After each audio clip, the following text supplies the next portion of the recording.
Subscribe करा SGF news चॅनलला आणि त्याचबरोबर बेल आयकॉनवर क्लिक करा म्हणजे आपल्याला नवीन माहिती मिळू शकेल. नमस्कार मित्रांनो, SGF न्यूजमध्ये आपलं स्वागत आहे. मित्रांनो, आजचा जो आपला विषय तो आहे शेळीपालन बंद होण्याची कारणे. मित्रांनो, विषयाला सुरुवात करण्याआधी एक सांगू इच्छितो, आपलं यूट्यूब चॅनल तुम्ही अजून सबस्क्राईब केलं नसेल तर अवश्य करा आणि त्याचबरोबर बेल आयकॉनवरसुद्धा क्लिक करायचं विसरू नका. म्हणजे तुम्हाला काय होईल, मी जेव्हा जेव्हा नवीन व्हिडिओ अपलोड करेल त्यावेळेस तुम्हाला त्याची नोटिफिकेशन मिळत जातील. तर चला तर मित्रांनो, आपण आपला पुढचा विषय बघूया. मित्रांनो, आजकाल काय होतं आहे की शेळीपालन लोक कमी करायला लागलेले आहेत आणि त्याच्यापेक्षा बंद दुपटीनं व्हायला लागलेलं आहे. नक्की याचं कारण काय आहे? आज आपण बघतो आहे की व्यवस्थित मॅनेजमेंट नाही किंवा तुम्हाला एक्सपिरियन्स नाही किंवा चुकीचं मार्गदर्शन मिळालं, हे तर कारणं सर्वजणच सांगतात. परंतु मेन जे कारण आहे ते आज मी तुम्हाला सांगणार आहे की नक्की शेळीपालन बंद का पडले आहेत. मित्रांनो, ज्यावेळेस तुम्ही बघा नवीन शेळ्या तुम्ही खरेदी करता, मग तुम्ही बाजारातून खरेदी करा किंवा एखाद्याच्या फार्मवरून खरेदी करा. खरेदी केल्यानंतर किती अशी लोक आहेत की ज्यांच्या शेळ्या फार्मवर गेल्यानंतर आहे अशा शेवटपर्यंत राहिल्या नाही, असं झालं कधी. मित्रांनो, तुम्ही ज्यावेळेस शेळ्या खरेदी वगैरे करता, खरेदी केल्यानंतर ज्यावेळेस तुम्ही तुमच्या फार्मवर जाता त्यावेळेस किमान 10 मधल्या निदान 2-4 तरी शेळ्या आपल्या खालास होऊन जातात. मग त्या नक्की का मरतात? कारण की आज बघा, हे काही शेळी म्हणजे काही कोंबडी नव्हे, तर मेले का चला लगेच 100-150 रुपयाचं तर नुकसान होते, आपलं कुठं जास्त नुकसान होणार आहे. हे एकदम 10-15 हजारचा तुम्हाला तोटा बसतो. त्याच्यामुळे माणूस काय होतं आहे, लगेच खचतो. मग याला जर ज्या व्यक्तीकडून तुम्ही शेळ्या खरेदी करता किंवा ज्यावेळेस त्या व्यक्तीला तुम्ही कॉल वगैरे करता की असं तुमच्याकडून मी शेळ्या आणलेल्या आणि ती शेळ्या बाबा अशा मेलेल्या आहेत, तर त्यावेळेस कारणं वगैरे तुम्हाला तर माहीतच आहे. आता ज्यांनी हे केलेलं आहे त्यांना तर माहीत आहे कारणं काय असतात ते, की एकतर त्यांना वातावरण सूट झालं नसेल किंवा डॉक्टरांनी त्यांना चुकीची ट्रीटमेंट दिली असेल.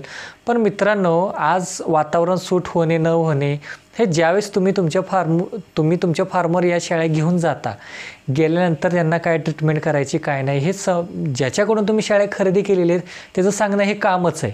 कारण की जर त्याच्याकडून नेलेल्या शेळ्या जर तुमच्या पुढे जर त्या चांगल्या प्रकारे राहत असतील तरच त्या व्यक्तीचं नाव होणार आहे. जर शेळ्या मेल्या तर त्याचं नाव होणार नाही आहे.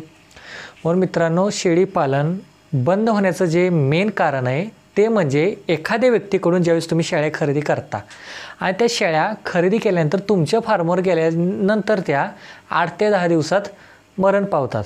त्यावेळेस तुम्ही काय करता, आणखीन 4 चौघांना तुम्ही सांगता की असाच प्रॉब्लेम झाला. मग ते 4 चौघं काय करतात, ते बोलतात की अमुकने शेळ्या आणलेल्या आणि त्या शेळ्या त्यांच्या काही इथं काही टिकल्या नाहीत, त्यांनी काही तग धरलं नाही, कारण की त्या इकडच्या शेळ्या होत्या, तिकडच्या शेळ्या होत्या, बाजारातल्या होत्या, तुमच्या राजस्थानी शेळ्या होत्या, गुजराती होत्या, हे असं आपल्याला ऐकायला मिळतं. मित्रांनो, खरा प्रॉब्लेम कुठं आहे की तुम्ही ज्यावेळेस चुकीच्या माणसावर तुम्ही विश्वास ठेवता आणि त्या व्यक्तीकडून तुम्ही 1-2 पैसे 10 रुपये 5 रुपये कमी करून ज्यावेळेस शेळ्या त्या घेता. मित्रांनो, कधी पण बघा, आज मीच नाही, माझ्या जागी जरी तुम्ही असाल तरी आज कोणताही व्यक्ती ज्यावेळेस शेळ्या तो एखाद्याला विकतो तर तो त्याने त्या शेळ्या जर चांगल्या क्वालिटीच्या असतील आणि त्यांचं संगोपन जर चांगलं झालं असेल तर त्या शेळ्यांचा दर पण तसा असतो. जर त्या शेळ्यांवर खर्चच कमी केला समोरच्या मालकाने आणि त्याचं संगोपनच नीटनेटकं नाही आहे, त्यांचं वय झालेलं आहे, तर अशा ज्या शेळ्या आहेत तर अशा शेळ्या कमी दरातच मिळणार ना आपल्याला. म्हणून कधीही मी पहिल्यापासूनच तुम्हाला सांगत आलो आहे की उगाच 5-10 रुपये एखाद्या व्यक्ती कमी करतो आहे म्हणून त्याच्याकडे जायचं आणि त्याच्याकडून त्या शेळ्या खरेदी करायच्या, तर ते 5-10 रुपयासाठी तुम्ही ते शेळ्या खरेदी करता. परंतु ज्यावेळेस तुम्ही तुमच्या फार्मवर जाता त्यावेळेस त्या शेळ्या एक्सपायर होऊन जातात, मरण पावतात. मग ती एकदम तुम्हाला किती 10-15 हजाराचा तिथं लॉस बसतो आहे. मग असं न करता सुरुवातीला 4 पैसे तुम्ही जास्त घालवा, विश्वासू माणसाकडून तुम्ही शेळ्या खरेदी करा आणि त्याच्यानंतर मग तुम्ही पुढे बघा तुमचा कधी लॉस होईल का. मित्रांनो, यामध्ये मला सांगायचं एवढंच आहे की आज आपण ज्यावेळेस शेळीपालन करतो आहे तर आपलंही शेळीपालन आज 4 चौघांनी बघावं आणि त्यांनासुद्धा सुरुवात करावी. नंतर काय होणार आहे, आत्ता कंडिशन अशी झालेली की मला जवळजवळ रोज आहे ना 10-15 मेसेज येतात, सर आमच्या या शेळ्या विकायच्या आहेत, सर आमच्या त्या शेळ्या विकायच्या आहेत, आम्हाला या शेळ्यांना कस्टमर बघा.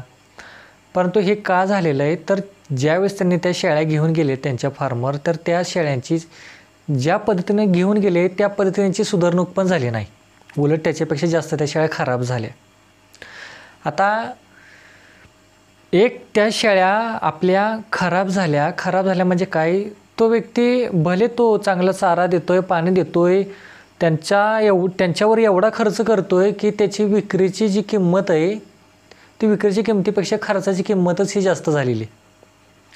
म्हणजे आज तो व्यक्ती ज्यावेळेस शेळीपालन बंद करेल त्याच्या गावामध्ये, त्यावेळेस त्याच्या अख्ख्या गावामध्ये तो ववाटा होतो की अमुक गावाने शेळीपालन केलं होतं आणि त्या शेळ्या काही इथं काही वातावरण त्याला सूट झालं नाही आणि त्या खराब झाल्या आणि त्या माणसाने त्या विकून टाकल्या. मग अशा चर्चेमुळं आजकाल सर्रास शेळीपालन बंद व्हायला लागलेले आहेत आणि जो व्यक्ती करणार आहे तो पण आता करत नाही. हे का, तर आपल्यामुळेच हा प्रॉब्लेम असा झालेला आहे. आणि ज्या व्यक्तीने आता शेळ्या ऑलरेडी घेऊन ठेवलेल्या आहेत त्यांना गिऱ्हाईक मिळालं झालं आहे.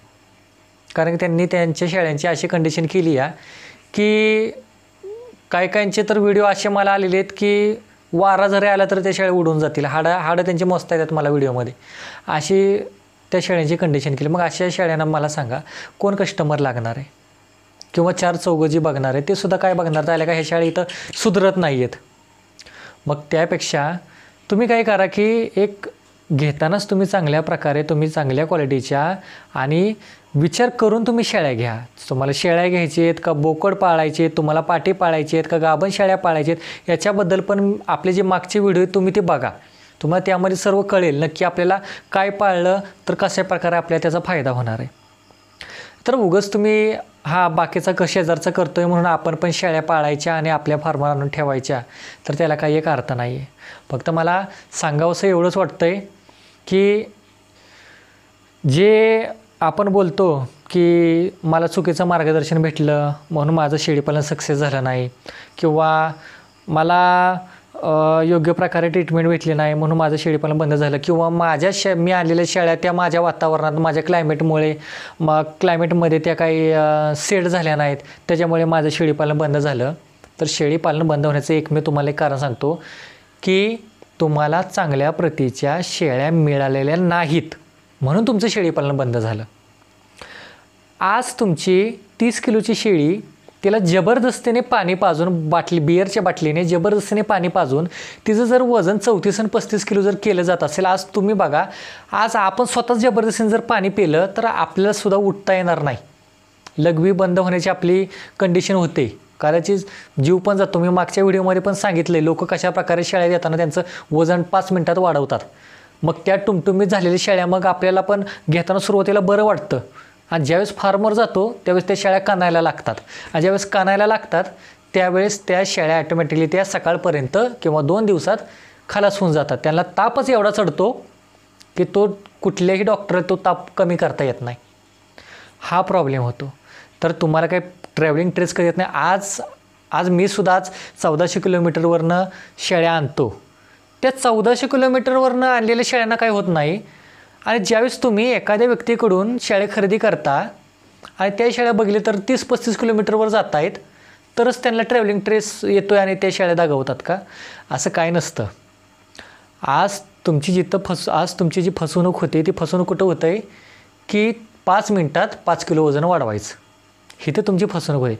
म्हणून नेहमी शेळ्या घेताना तुम्ही शेळीच्या पोटाला हात एक मारून बघायचं की तिनं चारा खाल्ला आहे का तिनं पाणी पिले, ते लगेच तुम्हाला कळेल. डम डम डम डम आवाज जर आला तर तुम्हाला लगेच कळेल बाबा हिनं ह्या मालकाने ह्याला पाणी पाजलेलं आहे. अशी ऑर्डर तुम्ही तिथं कॅन्सल करू शकता.